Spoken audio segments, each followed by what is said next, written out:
Hello and welcome to Academic English. Today we will discuss IELTS, the International English Language Testing System. IELTS is an English assessment that is widely recognized worldwide, both by academic institutions and also by the immigration of many English-speaking countries. There are two types of IELTS. The first type is the academic IELTS. This is used as a proof of your language level for academic institutions, work, and some reaccreditations when moving to another country that is predominantly English speaking. For example, in nursing, IELTS is one of the exams accepted when you start the process of getting your credentials recognized in Canada. The second type of IELTS is the general IELTS. This offers proof of language level for immigration, such as visa, permanent residence, citizenship, and some workplaces will also accept the general IELTS. The scores of the IELTS exams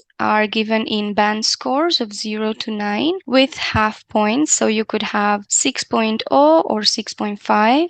Academic institutions, in Canada at least, they require a score of 6.5 overall for undergraduate studies and a 7.0 and above for graduate studies. Usually they ask for 7.5. In nursing, the overall is 7.0 with a listening score of 7.5, a reading score of 6.5, speaking of 7.0, and writing 7.0. Immigration Canada usually requires a score of 6.0 on IELTS General, and that is in each skill in order to apply for permanent residence as a skilled worker. But different visa types have different score requirements. The level of difficulty of IELTS increases as you progress through the exam. So for listening, reading, and even speaking, the first sections will be easier. And as you go through each skill, you will notice that the level of difficulty increases.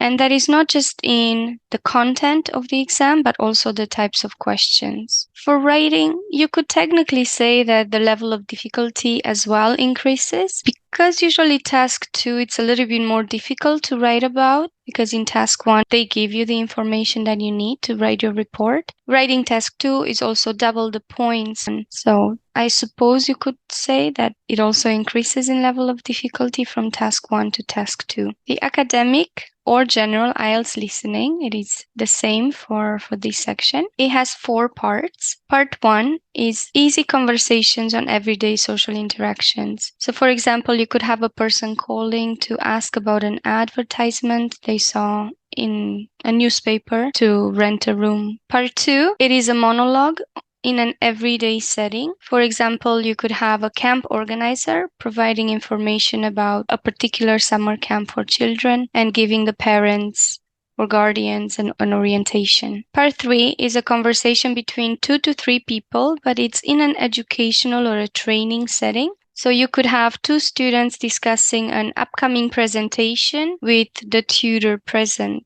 And sometimes the tutor will interject and add more to the conversation. Part 4 is a monologue or a lecture in an academic setting. It's usually a professor giving a lecture on a particular topic, and the topics are quite varied. So you could have a professor giving a lecture on the findings of a study on learner persistence. You have 30 minutes to complete the listening exam, and then at the end of the exam, you have an additional 10 minutes to transfer your answers from the booklet to the answer sheet. Altogether, there are 40 questions, and each question is worth 1 point. The points that you get at the end are converted to a score of 0 to 9. The types of questions are varied. You have multiple choice with 1 answer, multiple choice with more than 1 correct answer. You have matching, you have flowchart, summary, sentence, notes, completion. You also have to complete sometimes a chart or a diagram or a map, and you also have a few short answer questions. Each test has a mix of all these questions. Academic IELTS reading. This is different from the general reading. We will discuss the general reading a little bit further down if that's something that you are looking to learn about. The extracts for the reading passages are from books, journals, magazines, or newspaper articles. They're of general interest to both undergraduate or graduate students. So they're quite advanced articles. They could be narrative or descriptive, discursive, or argumentative. Now, there are three parts or to the reading test, and it increases in the level of difficulty, both in the level of difficulty of the passage itself and the level of difficulty of the types of questions. You have 60 minutes to complete the reading exam. However, they do not give you any extra time at the end to transfer your answers from the test booklet to the answer sheet. So when you do the reading, you need to have the test booklet and the answer sheet next to you or in front of you. And as soon as you answer a question, it is advised that you transfer it immediately into the answer sheet as well. Altogether, again, 40 questions, about 13 to 14 questions per passage. Each question is worth 1 point, and depending on how many questions you get correct at the end, that is converted to a score of 0 to 9. The questions are more or less the same like in the listening. You have multiple choice with one answer or with multiple correct answers. You have matching, flowchart,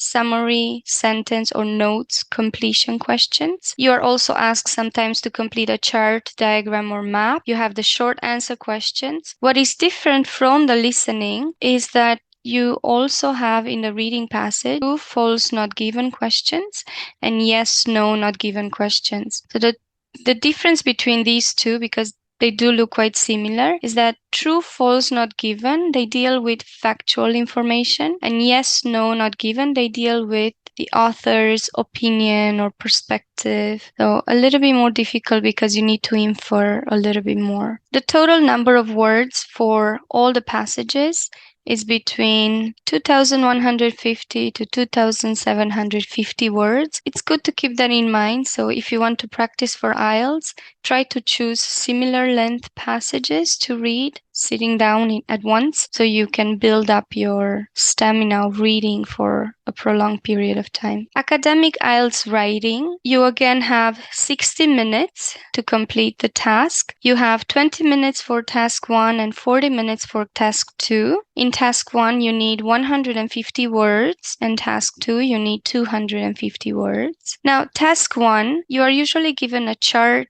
or a diagram, a table, a process of some sort, or a combination of these, and you are asked to write a report in a formal academic tone. For task 2, you will need to express your point of view, give an argument, or give solutions to a problem based on the topic that is given to you. There are 4 criteria for marking the writing task in IELTS. Number 1 is task response. Here, the examiner will take a look to see if you have given all the information needed, or if you are able to develop your argument with evidence and examples. Next, we have coherence and cohesion. Are you able to give information in a logical order using cohesive devices, such as linking words, pronouns, or conjunctions? Next, we have lexical resources. This judges your vocabulary range and how accurately you use that vocabulary in context. And the last one is grammatical range and accuracy. The examiner here is trying to see if you're able to use a variety of simple and complex sentences accurately, and also to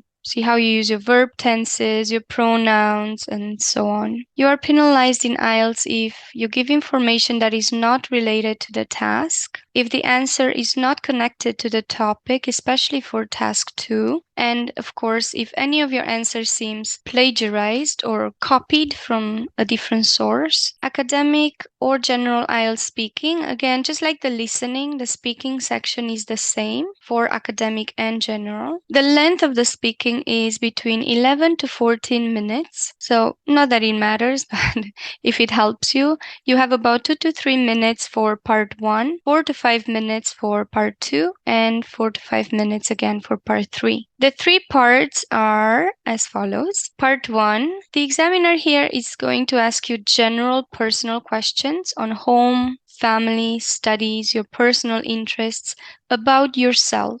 In part 2, you are given a task. You will have 1 minute to prepare for it, and then you need to give your answer in about 2 minutes. After you give your answer, the examiner usually has about 2 to 3 follow-up questions related to the topic that you discussed. Part 3, again to the topic discussed in part 2, there are more advanced questions about the society in general, not about yourself anymore, but generally speaking. The way the speaking is scored is more or less like the writing. First, the examiner will look on fluency and coherence. Are you able to speak at a normal pace with not too many pauses or hesitation? Are you able to organize your ideas in a logical order? Are you able to use linking words, pronouns, and conjunctions? They look at all of this in fluency and coherence. Next, we have lexical resources. The examiner will look here how you use the range of vocabulary that you have and how you use that vocabulary in context. Also, the use of synonyms. Then we have grammatical range and accuracy, which is just what you think it is. They're looking at your grammar, how you use verb tenses, pronouns, subject-verb agreement, how you structure your sentences, are you able to use complex and simple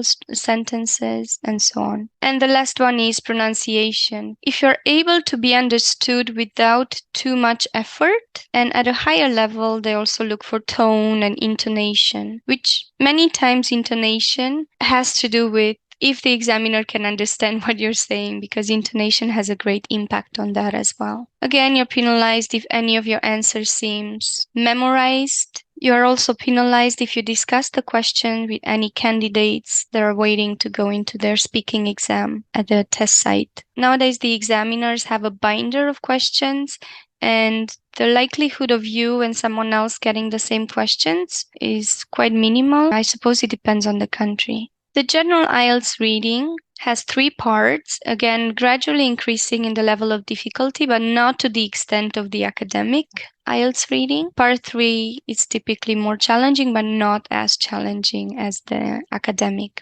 Part 1 usually comprises of notices or ads or newspaper articles. Part 2, there are texts related to work, such as job descriptions, contracts, staff development or training materials. And part 3, there are descriptive texts that provides detailed information or instructive passages telling the reader how to do something. Again, the length is 60 minutes. There's no extra time at the end to transfer your answers to the answer sheet.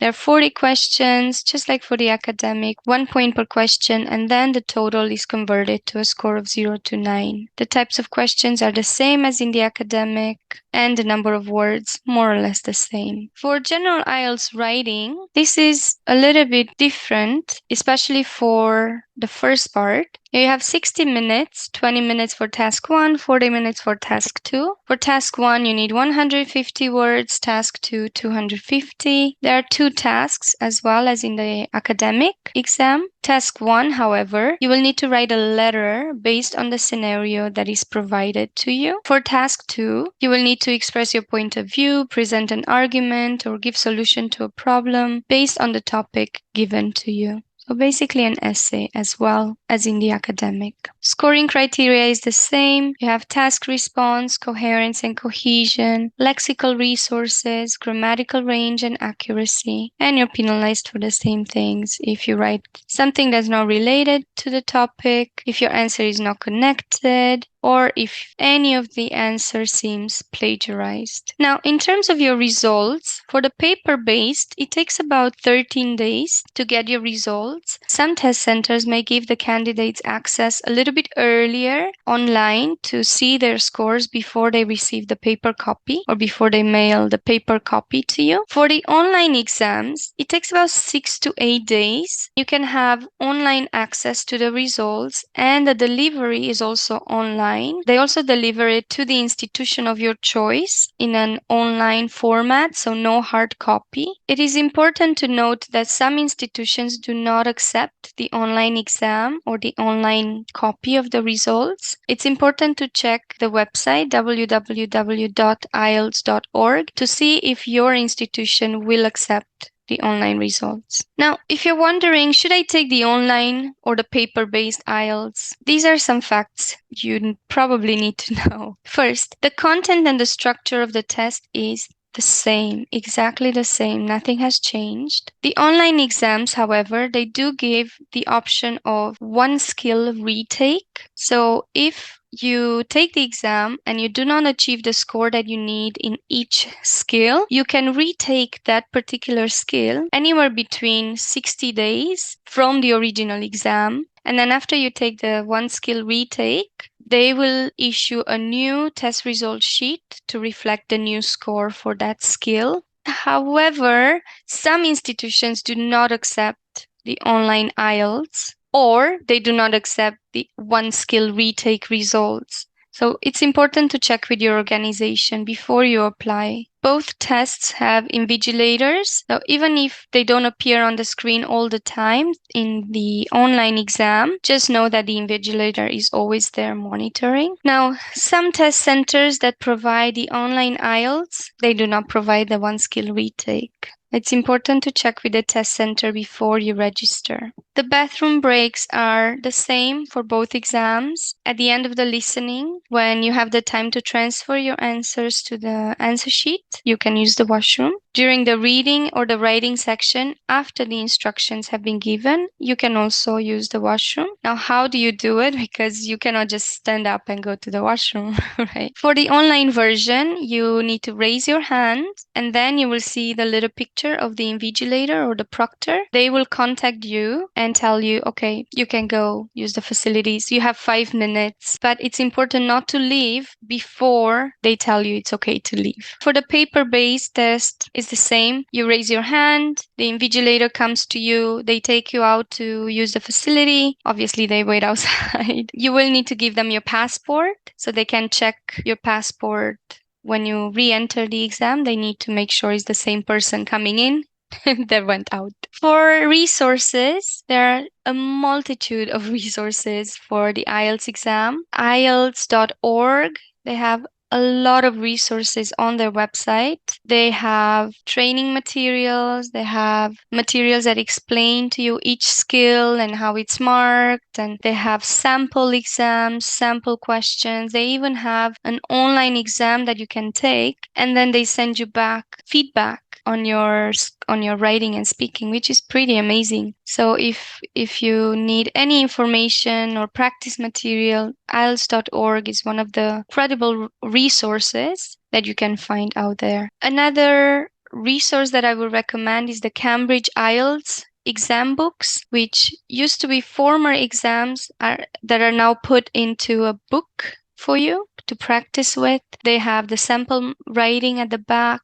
and they tell you the score as well for the writing. They give you some samples of 6.0 writings or 7.0 or 7.5 or 8. Oh, it's a good guide, especially for practice materials. Right now, they're up to book number 18. We will look at a few of the books to see some sample exams and maybe even do a practice exam together. Okay, so this is very typical for listening section 1. As you can see, you have mainly note completion questions or sentence completion in which you need to fill in the missing word. They will tell you how many words you need to fill in. So in this case, it's one word and or a number. So you could have one word and a number, or one word or one number. You don't have to look at questions 1 to 10 in section 1. They break it down for you. So let's try to do this together and see how it works. Part 1. You will hear a woman phoning a friend to get information about a job agency. First, you have some time to look at questions 1 to 5.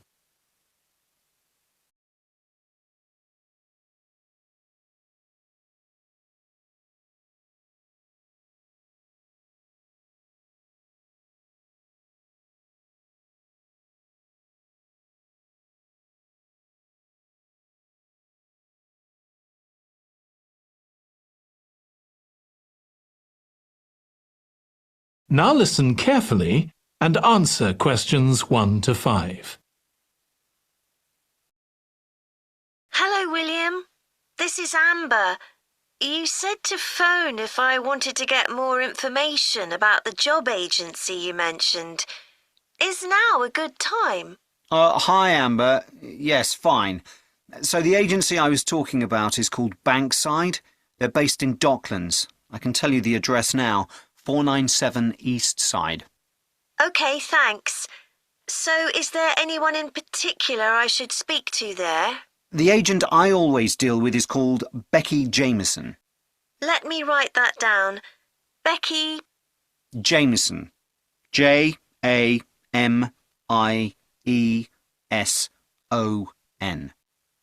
Do you have her direct line? Yes, it's in my contacts somewhere. Right, here we are. 07866 510 333. I wouldn't call her until the afternoon if I were you. She's always really busy in the morning trying to fill last-minute vacancies. She's really helpful and friendly, so I'm sure it would be worth getting in touch with her for an informal chat. It's mainly clerical and admin jobs they deal with, isn't it? That's right. I know you're hoping to find a full-time job in the media eventually, but Becky mostly recruits temporary staff for the finance sector, which will look good on your CV, and generally pays better too. Yeah, I'm just a bit worried because I don't have much office experience. I wouldn't worry. They'll probably start you as a receptionist or something like that. So what's important for that kind of job isn't so much having business skills or knowing lots of different computer systems. It's communication that really matters, so you'd be fine there. And you'll pick up office skills really quickly on the job. It's not that complicated. OK, good. So how long do people generally need temporary staff for? It would be great if I could get something lasting at least a month. That shouldn't be too difficult. But you're more likely to be offered something for a week at first, which might get extended. It's unusual to be sent somewhere for just a day or two. Right. I've heard the pay isn't too bad. Better than working in a shop or a restaurant. Oh yes, definitely. The hourly rate is about £10, $11 if you're lucky. That's pretty good. I was only expecting to get £8 or £9 an hour. Before you hear the rest of the conversation, you have some time to look at questions 6 to 10.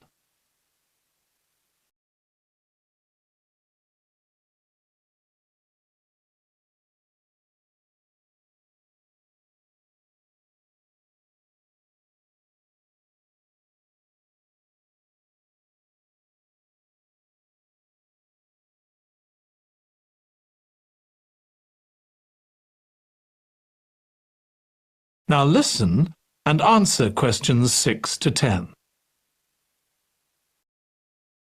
Do you want me to tell you anything about the registration process? Yes, please. I know you have to have an interview. The interview usually takes about an hour, and you should arrange that about a week in advance. I suppose I should dress smartly if it's for office work. I can probably borrow a suit from Mum. Good idea. It's better to look too smart than too casual. Will I need to bring copies of my exam certificates or anything like that? No, they don't need to see those, I don't think. What about my passport? Oh yes, they will ask to see that. OK. I wouldn't get stressed about the interview, though. It's just a chance for them to build a relationship with you, so they can try and match you to a job which you'll like. So there are questions about personality that they always ask candidates, fairly basic ones, and they probably won't ask anything too difficult, like what your plans are for the future. Hope not. Anyway, there are lots of benefits to using an agency. For example, the interview will be useful because they'll give you feedback on your performance so you can improve next time. And they'll have access to jobs which aren't advertised. Exactly. Most temporary jobs aren't advertised. And I expect finding a temporary job this way takes a lot less time. It's much easier than ringing up individual companies. Yes, indeed. Well, I think I've covered it. That is the end of part 1. You now have 1 minute to check your answers to part 1.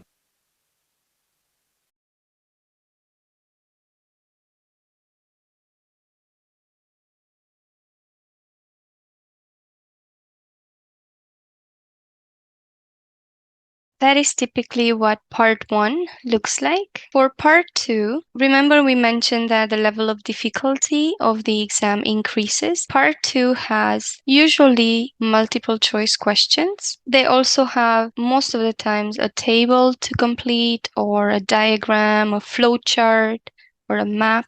In this case is a table and you have to complete sentences. Again, one word. Very important to look here to know how many words you're expected to write down. Okay, so let's go and listen to part 2. Part 2. You will hear a woman giving a presentation about a holiday on an island in Britain that her company organises. First, you have some time to look at questions 11 to 14.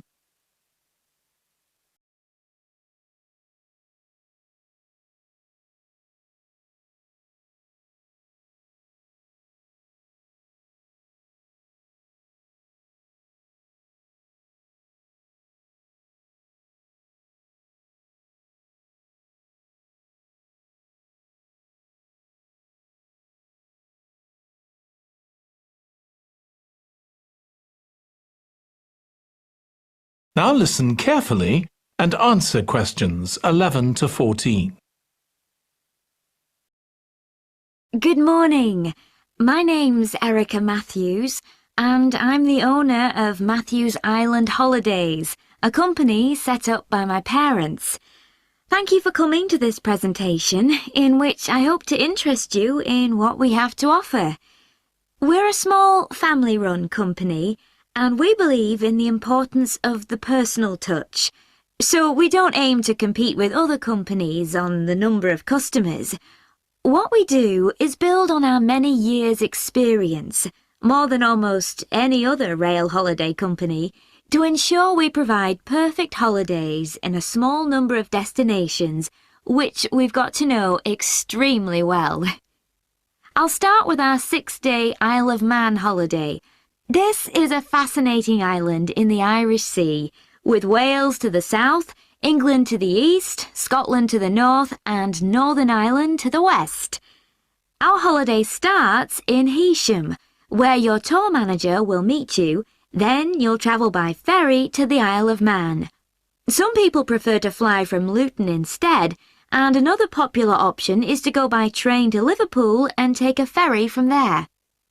You have 5 nights in the hotel, and the price covers 5 breakfasts and dinners, and lunch on the 3 days when there are organised trips.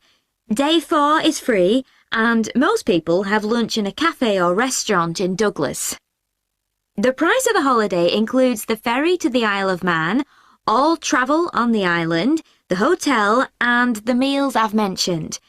Incidentally, we try to make booking our holidays as simple and fair as possible, so unlike with many companies, the price is the same whether you book 6 months in advance or at the last minute, and there's no supplement for single rooms in hotels.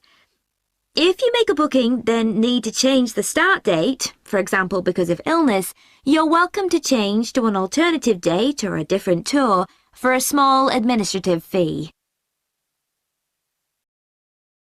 Before you hear the rest of the talk, you have some time to look at questions 15 to 20.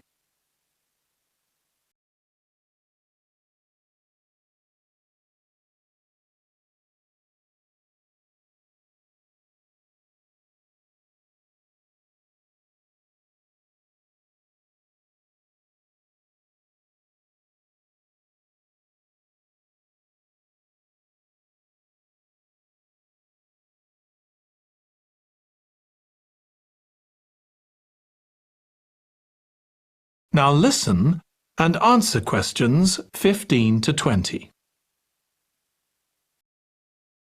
Okay, so what does the holiday consist of? Well, on day 1, you'll arrive in time for a short introduction by your tour manager, followed by dinner in the hotel. The dining room looks out at the river, close to where it flows into the harbour, and there's usually plenty of activity going on. On day 2, you'll take the coach to the small town of Peel, on the way calling in at the Tynwald exhibition. The Isle of Man isn't part of the United Kingdom, and it has its own parliament called Tynwald. It's claimed that this is the world's oldest parliament that's still functioning, and that it dates back to 979.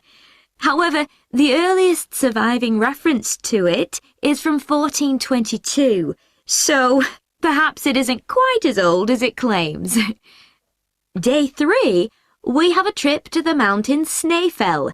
This begins with a leisurely ride along the promenade in Douglas in a horse-drawn tram. Then you board an electric train which takes you to the fishing village of Laxey. From there, it's an 8-kilometre ride in the Snaefell Mountain Railway to the top. Lunch will be in the cafe, giving you spectacular views of the island. Day 4 is free for you to explore, using the pass which we'll give you. So you won't have to pay for travel on local transport or for entrance to the island's heritage sites. Or you might just want to take it easy in Douglas and perhaps do a little light shopping. The last full day, Day 5, is for some people the highlight of the holiday, with a ride on the steam railway from Douglas to Port Erin.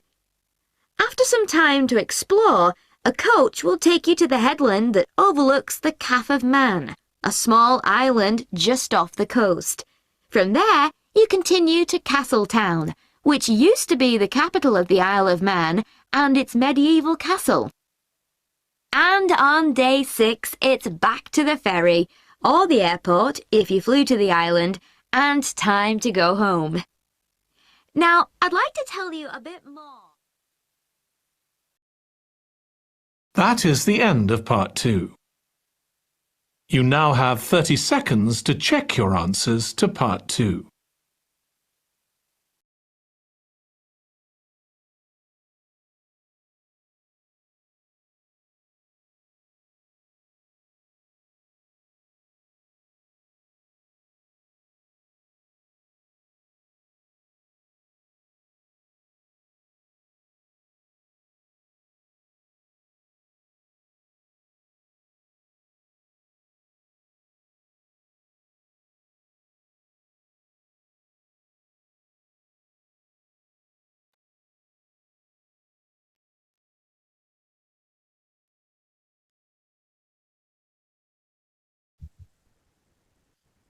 In part 3, you typically have matching questions. In this scenario, you have to match personality traits to the position in the family. Also in part 3, you will have more complex multiple choice questions. As you can see here, you have multiple choice questions with one answer and also multiple choice questions with 2 correct answers. Part 3.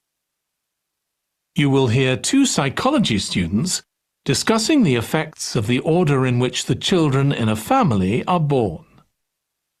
First, you have some time to look at questions 21 to 26.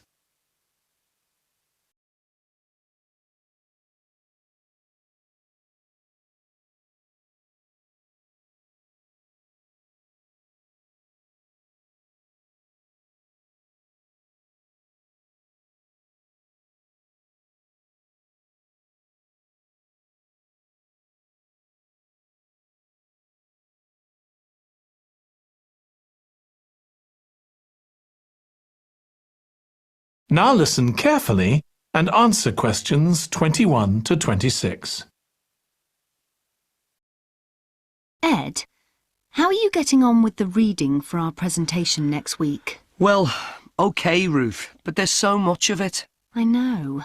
I hadn't realised birth order was such a popular area of research. But the stuff on birth order and personality is mostly unreliable. From what I've been reading, a lot of the claims about how your position in the family determines certain personality traits are just stereotypes, with no robust evidence to support them. OK, but that's an interesting point. We could start by outlining what previous research has shown. There are studies going back over 100 years. Yeah, so we could just run through some of the typical traits. Like the consensus seems to be that oldest children are generally less well-adjusted, because they never get over the arrival of a younger sibling. Right, but on a positive note, Some studies claim that they were thought to be good at nurturing. Certainly in the past, when people had large families, they would have been expected to look after the younger ones. There isn't such a clear picture for middle children, but one trait that a lot of the studies mention is that they are easier to get on with than older or younger siblings. Generally eager to please and helpful, although that's certainly not accurate as far as my family goes. My middle brother was a nightmare, always causing fights and envious of whatever I had. As I said, none of this seems to relate to my own experience. I'm the youngest in my family, and I don't recognise myself in any of the studies I've read about. I'm supposed to have been a sociable and confident child who made friends easily, but I was actually terribly shy. Really? That's funny. There have been hundreds of studies on twins, but mostly about nurture versus nature. There was one on personality which said that a twin is likely to be quite shy in social situations because they always have their twin around to depend on for support. My cousins were like that when they were small. They were only interested in each other and found it hard to engage with other kids. They're fine now, though. Only children have had a really bad press. A lot of studies have branded them as loners who think the world revolves around them because they've never had to fight for their parents' attention. That does seem a bit harsh. One category I hadn't considered before was children with much older siblings. A couple of studies mentioned that these children grow up more quickly and are expected to do basic things for themselves, like getting dressed. I can see how that might be true, although I expect they're sometimes the exact opposite, playing the baby role and clamouring for special treatment. Before you hear the rest of the discussion, you have some time to look at questions 27 to 30.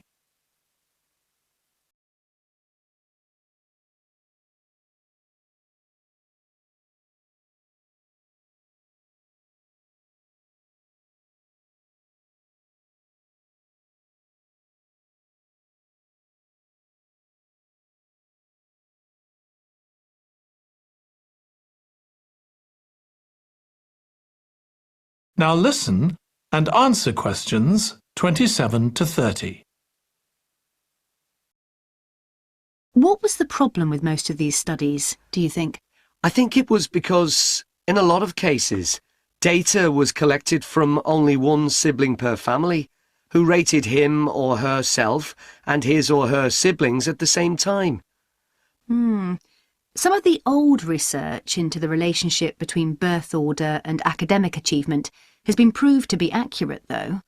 Performances in intelligence tests declined slightly from the eldest child to his or her younger siblings. This has been proved in lots of recent studies. Yes, although what many of them didn't take into consideration was family size. The more siblings there are, the likelier the family is to have a low socio-economic status, which can also account for differences between siblings in academic performance. The oldest boy might be given more opportunities than his younger sisters, for example. Exactly. But the main reason for the marginally higher academic performance of oldest children is quite surprising, I think. It's not only that they benefit intellectually from extra attention at a young age, which is what I would have expected. It's that they benefit from being teachers for their younger siblings by verbalising processes. Right. And this gives them status and confidence, which again contributes in a small way to better performance. So, would you say sibling rivalry has been a useful thing for you? I think so. My younger brother was incredibly annoying, and we fought a lot. But I think this has made me a stronger person. I know how to defend myself. We had some terrible arguments, and I would have died rather than apologise to him. But we had to put up with each other, and most of the time we coexisted amicably enough. Yes, my situation was pretty similar. But I don't think having two older brothers made me any less selfish. I was never prepared to let my brothers use any of my stuff. That's perfectly normal, whereas sometimes... That is the end of part 3. You now have 30 seconds to check your answers to part 3.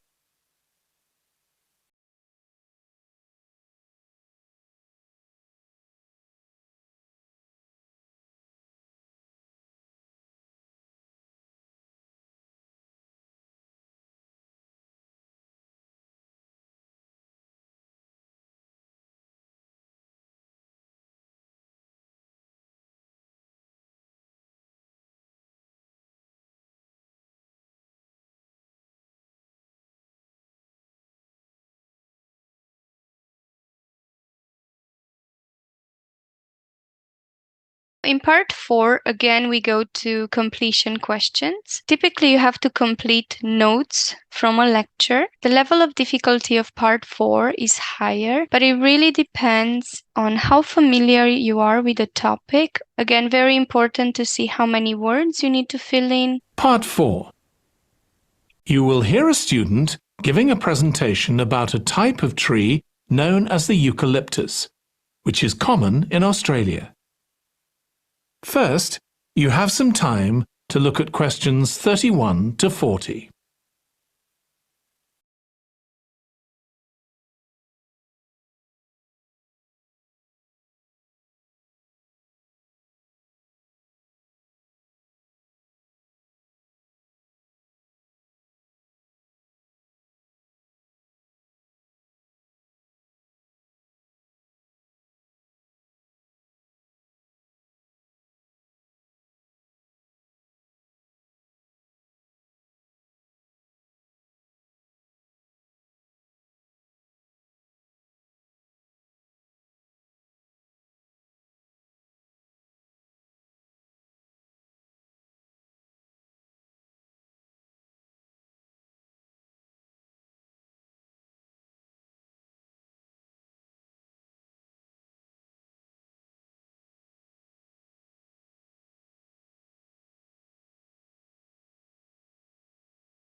Now listen carefully and answer questions 31 to 40.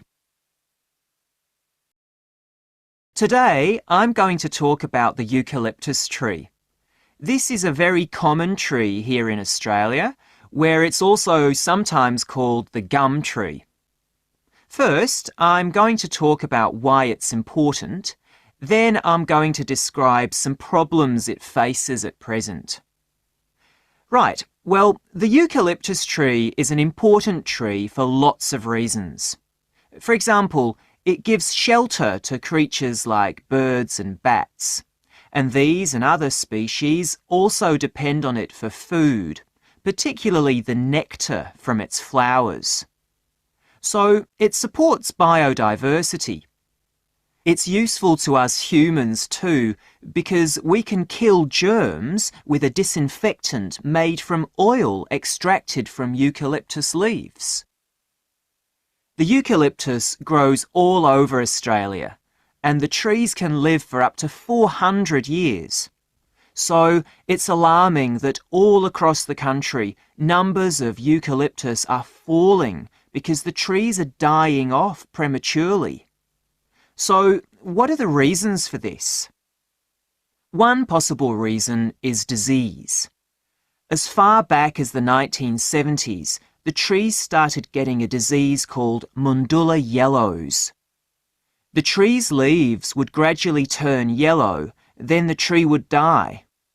It wasn't until 2004 that they found the cause of the problem was lime, or calcium hydroxide, to give it its proper chemical name, which was being used in the construction of roads. The lime was being washed away into the ground and affecting the roots of the eucalyptus trees nearby. What it was doing was preventing the trees from sucking up the iron they needed for healthy growth. When this was injected back into the affected trees, they immediately recovered. But this problem only affected a relatively small number of trees. By 2000, huge numbers of eucalyptus were dying along Australia's east coast of a disease known as bell miner-associated dieback. The bell miner is a bird, and the disease seems to be common where there are high populations of bell miners. Again, it's the leaves of the trees that are affected. What happens is that insects settle on the leaves and eat their way round them, destroying them as they go, and at the same time they secrete a solution which has sugar in it. The bell miner birds really like this solution, and in order to get as much as possible, they keep away other creatures that might try to get it. So these birds and insects flourish at the expense of other species, and eventually so much damage is done to the leaves that the tree dies.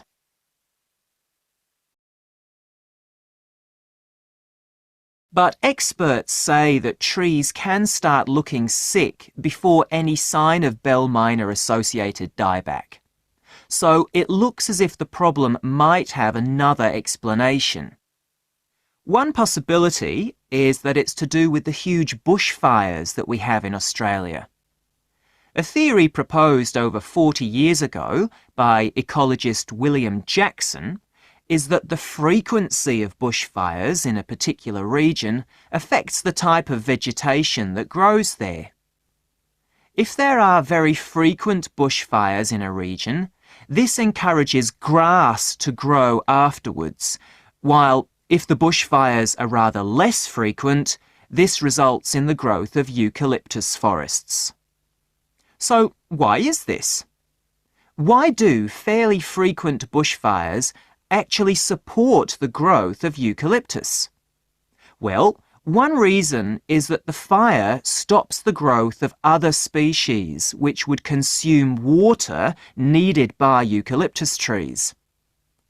And there's another reason. If these other quick-growing species of bushes and plants are allowed to proliferate, they harm the eucalyptus in another way by affecting the composition of the soil and removing nutrients from it. So some bushfires are actually essential for the eucalyptus to survive as long as they are not too frequent. In fact, there's evidence that Australia's Indigenous people practiced regular burning of bushland for thousands of years before the arrival of the Europeans. But since Europeans arrived on the continent, the number of bushfires has been strictly controlled.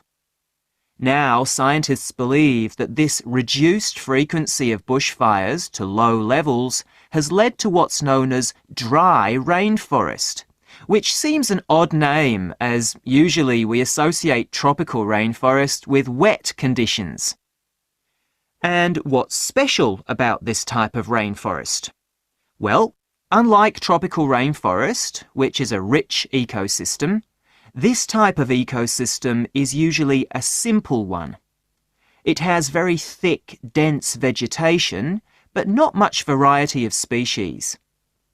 The vegetation provides lots of shade, so one species that does find it ideal is the bell miner bird, which builds its nests in the undergrowth there.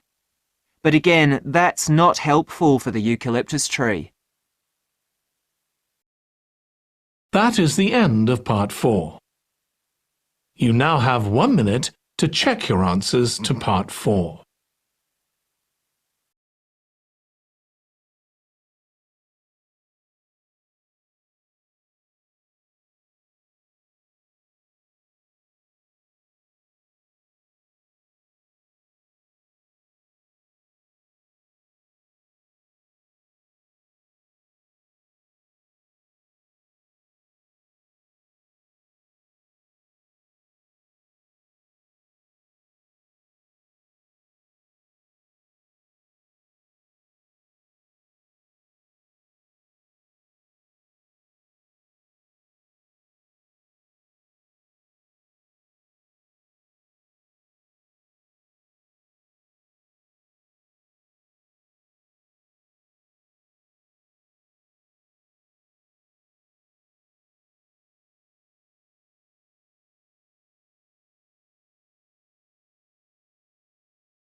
That is the end of the listening test. In the IELTS test, you would now have 10 minutes to transfer your answers to the answer sheet. So in the IELTS exam, you will receive an answer sheet, and at the end of all 4 sections of the listening, you will have 10 minutes to transfer your answers from the test booklet to the answer sheet. If you were doing the test with a video, these are the answers for each part. You can double check, and then you can see how many answers did you get correctly. Spelling is extremely important. So please double check spelling. Capital letters are very important as well. Check that as well.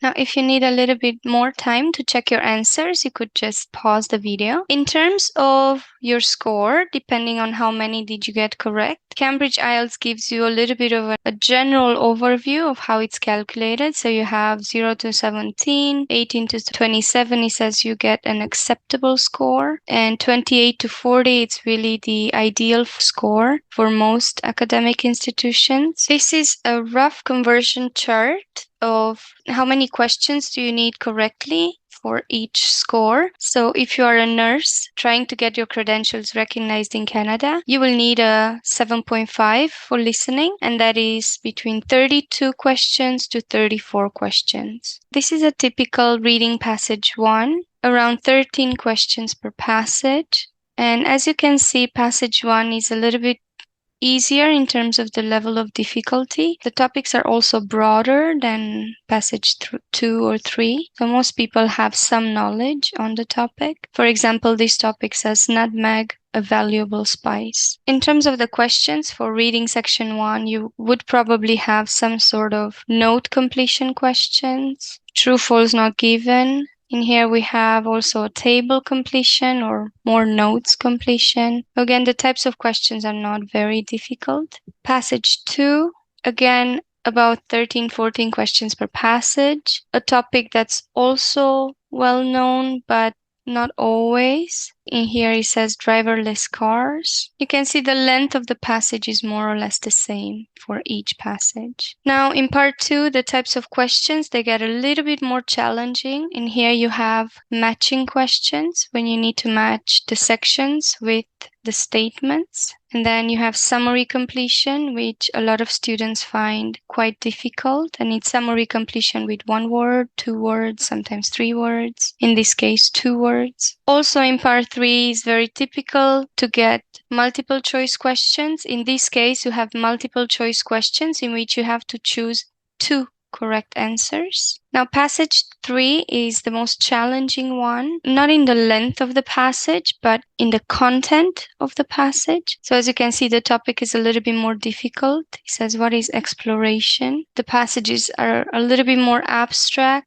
There's usually a study or research. The types of questions typically for part 3 are a bit more challenging. In here, you have multiple choice questions in which you have to choose 1 correct answer. You also have more matching questions. So in this case, you need to match the explorer to the statement that is correct about them. And then you have summary completion questions here at the end, which are, again, quite challenging. If you wish to complete this reading test, I have included PDFs to the Facebook page. There is a link in the description that you can follow to find the PDF. So for writing task 1, you could be given a bar graph, a line graph. Not very often, but if it comes to you, it's good to prepare for it as well. Writing task 1 could also give you a process of some sort. In this case, you have the process of manufacturing instant noodles. Or you could be given a combination of different charts. As you can see, in this case, you have a pie chart and a table. For writing task 2, you are given a topic and you need to write an essay providing your opinion, and it is important to support it with evidence examples. This task says, in some countries, owning a home rather than renting one is very important for people. Why might this be the case? Do you think this is a positive or negative situation? And then you need to write an essay of 250 words, roughly, discussing the topic.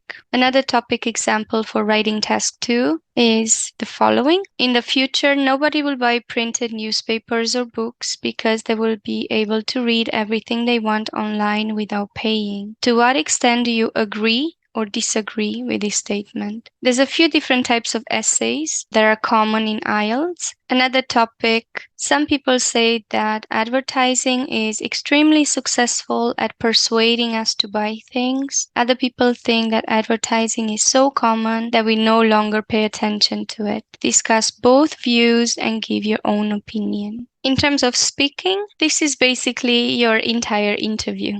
For part 1, remember there are questions about yourself. So in this case, some questions are, what kinds of emails do you receive about your work or studies? Do you prefer to email, phone, or text your friends? Why? Do you reply to emails or messages as soon as you receive them? Why? Why not? Are you happy to receive emails that are advertising things? Why? Why not? So everything is about you. In part 2, you are given a topic. You will have 1 minute to prepare for the topic. It's very important to try to take some notes, just some keywords to help you organize your answer. Remember, organization is one of the criteria for scoring your answer. And then you will need to speak for 2 minutes on the topic. In this case, they're asking you to describe a hotel that you know. You should say where this hotel is, what this hotel looks like, what facilities this hotel has,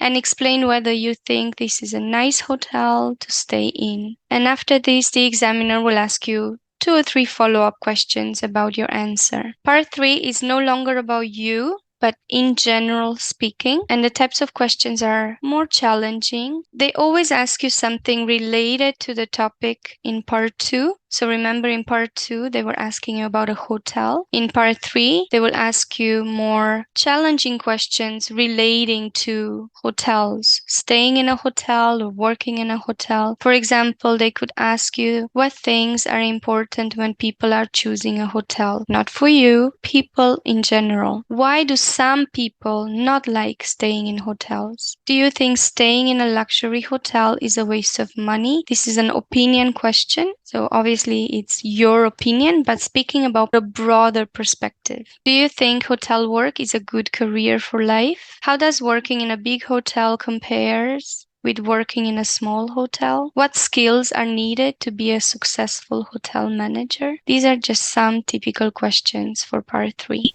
For those of you that are here to learn about the general IELTS training in terms of reading and writing, this is a typical reading passage for section 1. As you can see, the advertisements from a newspaper. Types of questions are the same as the academic. Here you have matching questions. Still on section 1, you have a short article from a newspaper about the intercity sleeper between London and Scotland. Again, you have matching questions. Section 2, remember this is about work-related topics. So it says formal dress code for company employees. You have notes completion questions, no more than 2 words. Still part 2, something else, again about work. Staff benefits, GLP retail. You have sentence completion questions. You notice as well the types of questions are becoming more challenging too. Section 3, it says out of the ashes. It's a little bit more challenging of a passage. And then you have matching paragraphs to headings and short answer questions, no more than 3 words. You also have multiple choice. So you notice the level of difficulty of the passage and the questions increases. A typical task 1 for writing, for IELTS writing general. Remember, IELTS writing task 1 for the general exam is always letter writing. One typical letter that they're asking you to write is, you are working for a company. You need to take some time off and want to ask your manager about this. Write a letter to your manager. In your letter, you should explain why you want to take time off work give details on the amount of time you need, suggest how your work could be covered while you are away. You need to write 150 words, and they help you begin the letter. Dear, such and such, comma. There's about 5 different types of letters that you need to write in IELTS. This is a letter of request. For task 2, just like in the academic exam, you need to write an essay. Typically, the topics should be a little bit easier than the academic, but it really depends on how knowledgeable you are on the topic given. So in this case, it says, being a celebrity, such as a famous film star or sports personality, brings a lot of problems as well as benefits. Do you think that being a celebrity brings more benefits or more problems? So again, the level of difficulty depends on how familiar you are with the topic. So I hope this video helped you understand